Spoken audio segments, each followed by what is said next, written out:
Riddhi क्रिएशनच्या kitchen मध्ये सर्वांचं स्वागत करीत आहे। आज खमण डोक्याची रेसिपी शेअर करणार आहे। साहित्याचं अचूक प्रमाण डिस्क्रिप्शन बॉक्स मध्ये दिलेलं आहे। मिक्सिंग बॉल घेऊन त्यामध्ये 1 वाटी पाणी घ्यायचं आहे। याच वाटीने आपल्याला चण्याचं पीठ मेजर करून घ्यायचं आहे। 3 टीस्पून साखर, 1 टीस्पून मीठ, 1 टीस्पून लिंबू सत्व, 3 टीस्पून तेल घ्यायचं आहे। आता हे सगळं आपल्याला एकजीव करायचं आहे। मीठ, साखर, लिंबू सत्व विरघळतपर्यंत ढवळायचं आहे। साखर, मीठ आणि लिंबू सत्व एकजीव झालेलं आहे। आता यामध्ये चण्याचं पीठ घ्यायचं आहे।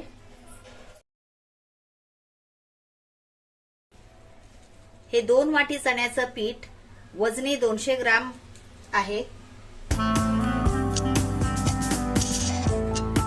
ढोकळा करताना बारीक चण्याचं पीठ घ्यायचं आहे।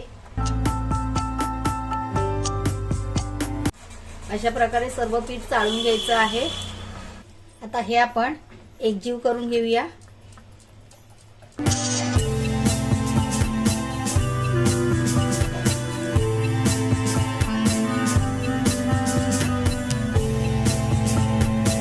यामध्ये किसलेलं आलं घ्यायचं आहे। यामध्ये बघा मी हळद वापरलेली नाहीये। हळद न वापरताही ढोकळ्याला चांगला रंग येतो। भज्याच्या पिठाप्रमाणे चांगलं फेटून घ्यायचं आहे। बॅटरची कन्सिस्टन्सी अशी असायला हवी। हे बघा असं रिबिन सारखं पडलं पाहिजे। पडल्यावर खाली असं स्प्रेड व्हायला पाहिजे।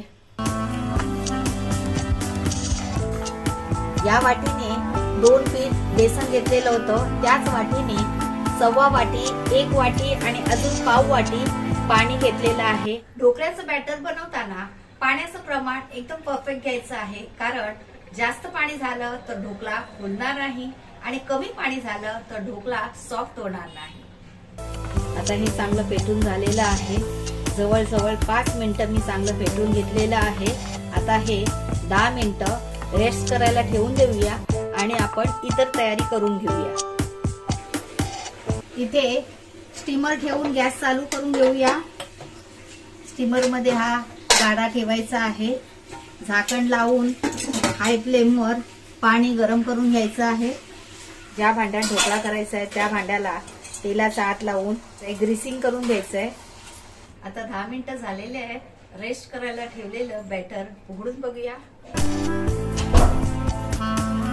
यामध्ये 1 टीस्पून खाण्याचा सोडा टाकायचा आहे। लगेचच त्यावर 1 टेबलस्पून पाणी टाकायचं। पाणी टाकायचं आणि लगेचच पेटून घ्यायचं।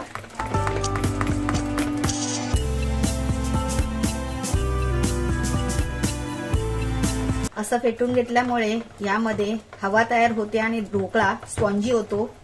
आता ग्रीस केलेल्या भांड्यामध्ये हे ओतून घ्यायचं आहे। स्पॅच्युलाच्या साहाय्याने सर्व बॅटर काढून घ्यायचं आहे। आता हे टॅप करायचं, म्हणजे नको असलेली हवा निघून जाते। इथे पाण्याला उकळी आलेली आहे, तुम्ही बघू शकता। आता यावर हे भांडं ठेवायचं। फ्लेम आता मीडियम ठेवायची।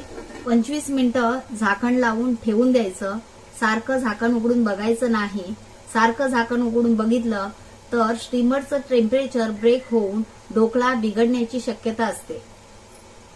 ढोकळा स्टीम करायला ठेवून 25 मिनिटं झालेली आहेत। आता स्टीमरचं झाकण उघडून बघूया। वाव, नाईफ टाकून चेक करूया। नाईफ क्लीन आलेली आहे, म्हणजे आपला ढोकळा व्यवस्थित शिजलेला आहे। आता गॅस बंद करूया। ढोकळा काढून गार करायला ठेवूया। ढोकळा गार होतोय तोपर्यंत फोडणीची तयारी करून घेऊया। गॅस चालू करून घेऊया। 3 टीस्पून तेल तापलेलं आहे। मोहरी घालूया. 2 टीस्पून मोहरी घेतलेली आहे. 6 मिरच्या तिरकस चिरून घेतलेल्या आहेत. 1 डाळी कढीपत्ता, पाव टीस्पून हिंग. यामध्ये 1 वाटी पाणी घ्यायचं आहे. 2 वाटी पिठासाठी 1 वाटी पाणी घ्यायचं आहे फोडणीला. हाच रेशो ठेवायचा आहे. 4 टीस्पून साखर, 1 चिमूटभर लिंबू फूल, 1 चिमूट मीठ. ढोकळ्याला फोडणी देताना मिरची तर घेतलेली आहेच, त्याबरोबर लिंबू फूल आणि मीठ पण बेताने घ्यायचं आहे. आणि ढोकळ्याची टेस्ट आंबट गोड तिखट अशी होईल. आता हे साखर विरघळत पर्यंत चांगलं ढवळून घ्यायचं आहे. साखर विरघळलेली आहे. गॅस बंद करूया. ढोकळा गाढ झालेला आहे. नाईफच्या मदतीने कडा सोडून घेऊया.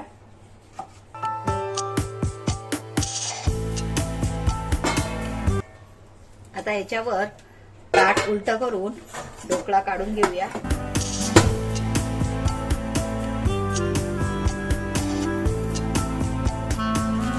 सरळ करूया.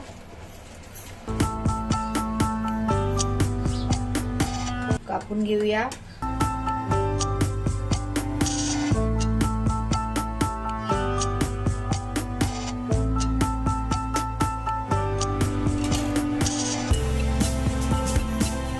तुम्ही बघू शकता कसा जाळीदार ढोकळा झालेला आहे. या ढोकळ्याला आता हे फोडणीचं पाणी पाजायचं आहे. असं पाणी टाकल्याने काय होतं, ढोकळा घशाला अडकत नाही, घशाला लागत नाही, नाहीतर घशाला घास लागतो ढोकळा खाताना. अशा प्रकारे सर्व पाणी टाकून घ्यायचं आहे. हे असं आंबट गोड तिखट पाणी आणि ढोकळ्याला अजूनच छान चव येते. पूर्ण 1 वाटी पाणी ढोकळ्यामध्ये जिरलेलं आहे. आता गार्निशिंग साठी यावर कोथिंबीर टाकूया. खोबरं, गार्निशिंग साठी यावर खोबरं आणि कोथिंबीर टाकायची. आता सर्व्हिस प्लेट मध्ये काढून घेऊया. दीदी कसं दिसतंय?